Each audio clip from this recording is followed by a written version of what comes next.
In the early 2000s, Ubisoft would see a spike in popularity with being the creators of Tom Clancy's Splinter Cell. They grew bigger and bigger, but in the late 2000s, more specifically 2007, one of their biggest franchises to date would see its first release. And of course, I'm talking about Assassin's Creed. Assassin's Creed was groundbreaking with more intricate parkour than any game at the time. For its time, a decently compelling story, and of course the signature Ubisoft move, a beautiful open world. It was so popular that almost exactly 2 years later, the sequel was released, Assassin's Creed 2. It featured a new protagonist, Ezio Auditore, and to this day is still considered one of the best games in the franchise. And that is saying something not very good. Keep in mind, AC2 released in 2009, and the most recent game is Assassin's Creed Valhalla in 2020. If your franchise doesn't improve upon itself after 9 years, you're doing something seriously wrong. Enough about Assassin's Creed. I don't want this video to become one of the thousands Assassin's Creed critiques out there. I obviously can't cover all of their popular franchises as it would take too long,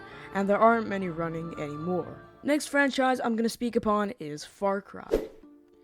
Far Cry had somewhat of a rough start, but really started popping off in 2013 with the release of Far Cry 3. It features one of the best video game villains I've ever seen, Voss. He's beautifully written and beautifully voiced by Michael Mondo, which fun fact also plays Nacho Varga in Better Call Saul. Unfortunately, all the same can't be said for the most recent entry, Far Cry 6.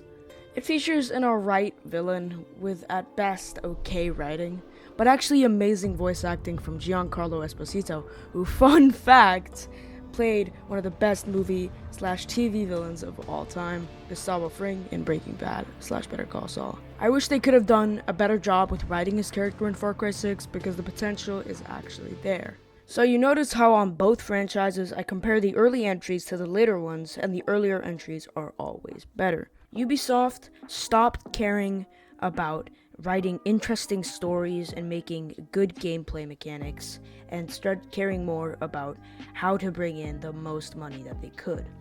So basically they started to be more money hungry than anything. There's not a single recent Ubisoft game that doesn't have microtransactions. Keep in mind, these are games that all are at least like $40 to $60, and they still want more money on top of it. And I actually want to cover something that ties into this heavily. Far Cry 6 released in 2022, and long before any Game Awards were announcing nominees, Ubisoft announced the Game of the Year edition for $120. And the stuff that was included in the Game of the Year edition costs less to buy separately than it does in the Game of the Year bundle. I was kind of giving them the benefit of the doubt at that time. Maybe they got some early info on the Game Awards nominees. Fast forward to when the nominees get announced, the list went Stray, A Plague Tale Requiem, Horizon Forbidden West, Xenoblade Chronicles 3, God of War Ragnarok, and the obviously deserved winner, Elden Ring. And you notice how nowhere on this list was Far Cry 6, and no other game award thing like the Steam Choice Awards or the Player Choice Awards. Far Cry 6 didn't get nominated for a single one of those, but they still had the nerve to put out $120 worth of Game of the Year edition content.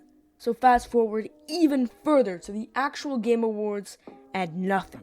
Not a single word is said of Far Cry 6. Alright, well I guess this happened. I think I want to nominate this award to my Reformed Orthodox Rabbi Bill Clinton. Thank you, everybody. This was just an incredibly greedy and just straight up dumb decision from Ubisoft. This video is not at all to shame Ubisoft or for it to seem like I don't want Ubisoft around. There's future Ubisoft projects that I'm really hoping turns their image around. And that is going to be it for today. This is going to be the last video essay style video before I go back to doing normal gameplay review videos. I'll still do the occasional video essay because I still have a lot of ideas. It's just they take too much time, and with school starting up, I just don't have that time anymore. Next video will hopefully be Forspoken unless they come out with like a last minute delay. That's it for me. Like and subscribe, it really helps me out. Goodbye.